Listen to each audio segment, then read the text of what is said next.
The Elon Musk versus OpenAI case heats up. Anthropic strikes a deal with SpaceX for more compute. And Google is coming to kill the Whoop Fitband. Those stories and more on this week's AI Recap. I'm Matt Kuda. Let's dive in. By far the craziest story this week is the Anthropic-SpaceX partnership. Anthropic now has full access to SpaceX's data center, Colossus One, in Memphis, Tennessee. It has over 220,000 NVIDIA GPUs in this thing. This is going to allow Anthropic to train its models better and provide more service to its customers. And this capacity is going to come soon. They said within the month. It's not going to be a year out. And we already see this having an impact on customers as Claude usage is doubled for all people, whether you're Claude Code, Claude Desktop, any type of Claude service. They double it this week. Huge for coders like myself that love running Claude Code on the Max plan. And this deal is estimated to be worth $5 billion plus per year. This is the right play for Anthropic. We see compute being the ceiling for a lot of these AI companies. Here, Dario said that on stage, their Q1 2026 growth hit an annualized 80x, crazy, beyond their maximum projection of a mere 10x. So these companies just need the compute to scale. NVIDIA GPUs are going to power that. And the SpaceX-Anthropic relationship is a funny one. This past February, Musk called Anthropic, quote, misanthropic and hostile to Western civilization. And the Pentagon has labeled Anthropic as a, quote, supply chain risk while it's partnering with OpenAI and now Google, like we saw last week. But Musk stated that he met with Anthropic execs and was impressed, and his evil detector did not go off. Some spicy takes I saw around this, like this guy said Google owns 7% of SpaceX and 14% of Anthropic. So when both these companies are growing, sneaky Google is getting the win here. More on Google later. The next story we're covering is how Brockman and Zillis testified in the OpenAI versus Musk case. Now remember, for context, Musk was a co-founder of OpenAI back in 2015. He left in 2018, and in 2019, OpenAI created a capped profit subsidiary to attract investor capital for OpenAI. Then Musk 2 years ago sued OpenAI, Altman, and Brockman, saying that they're not aligning with the mission originally of OpenAI to be nonprofit and that they're stealing from a charity. So Brockman took the stand on Monday and Tuesday and confirmed his stake in OpenAI is worth $30 billion. Absolutely bananas. I mean, he was a co-founder and the current president of OpenAI, so not really too surprising. He never invested any money personally to get that equity stake.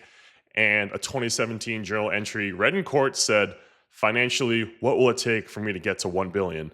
And then he explained how 1 billion meant making the blood, sweat, and tears worthwhile. But Musk's lawyer, Stephen Molo, confirmed that he got 30 billion, not the 1 billion that he wrote in his journal, and compared Brockman to a guy that, quote, robs a bank. There's some other wild things that Brockman said, like that he feared Musk would physically attack him in 2017 over equity disagreements, and that Musk was trying to bribe him with free Teslas to try to get him on his side before certain things. Siobhan Zillis also testified, who's a former board member of OpenAI from 2020 to 2023, and is a current exec at Neuralink. Her perspective was interesting because she's, of course, on Team Elon with Neuralink and is the mother of 4 of his children, while also serving as a board member after Elon left OpenAI. And while she denied, quote, funneling information, she admitted to acting as, quote, facilitator or bridge between Musk and OpenAI leadership. She stated that she originally supported the for-profit shift,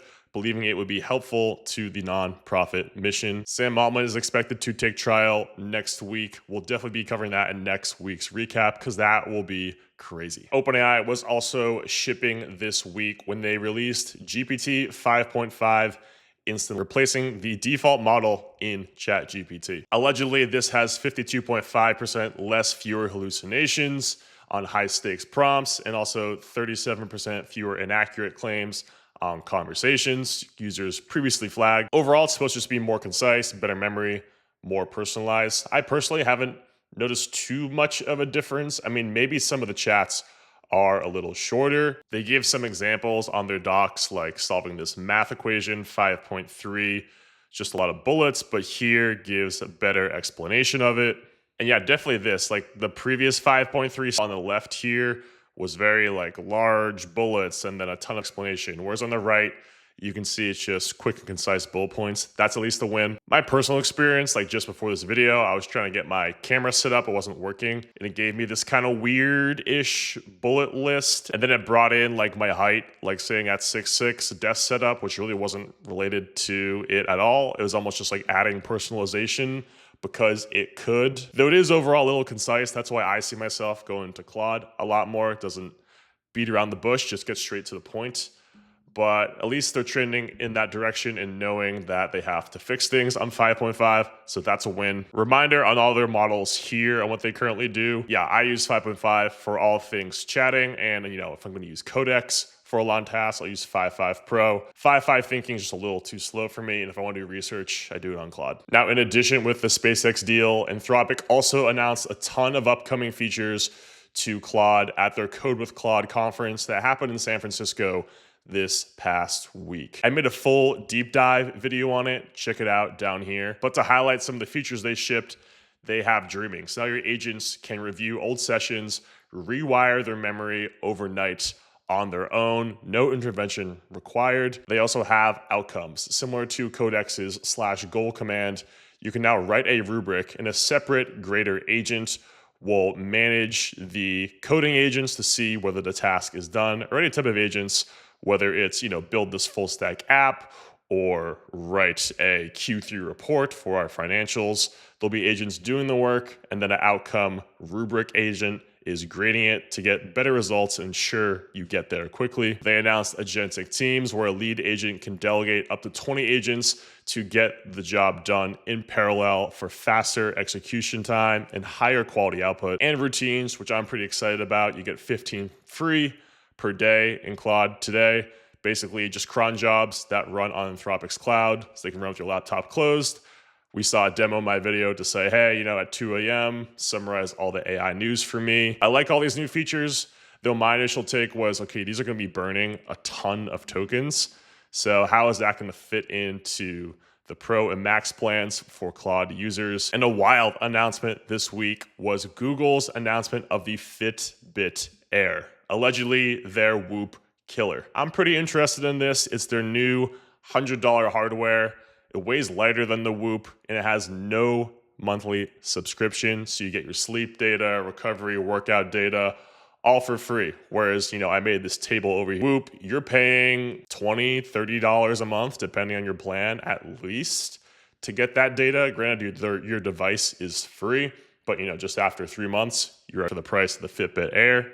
There still is a $10 subscription you can get with Fitbit Air for some of the Gemini AI insights. So there is a subscription model, but still cheaper than the almost triple price of Whoop. And this will be compatible with your Apple Health and all your other health connectors. So they're making this very easy to get users on there. Some images of the band here. It looks a little thinner, and it is, again, overall lighter than the Whoop. Pretty cool preview of the dashboards here. And Will Ahmed, the CEO of Whoop, responded, engraved on every circuit board is Whoop saying, don't bother copying us, we're still winning. But then someone quote retweeted that and said, tell me you're secretly scared of competition without telling me. Personally, I'm a Garmin user, so I paid about $400 for this band and don't pay a monthly fee. I like it because it does track my sleep and activity, but also gives me GPS for running and workout tracking. I was a Whoop user for almost 2 years, loved it, gave me a ton of benefits. I quit drinking from it. I prioritized sleep more, understood how my body reacts to tough workouts, but I didn't find continuing paying for it. I had kind of learned everything I needed to learn. Though I'll be following the release of the Fitbit Air. It's not available today. I think it comes out May 27th this month, but something to watch in the fitness space and something to check out if you have fitness goals this year. That will do it for this week's AI recap. If you learned anything, you're obligated to like the video. The best way to support this channel is to subscribe to stay up to date on the latest AI workflows and news. Comment down below which story stands out the most to you guys. Thank you for watching. I'll see you in the next one.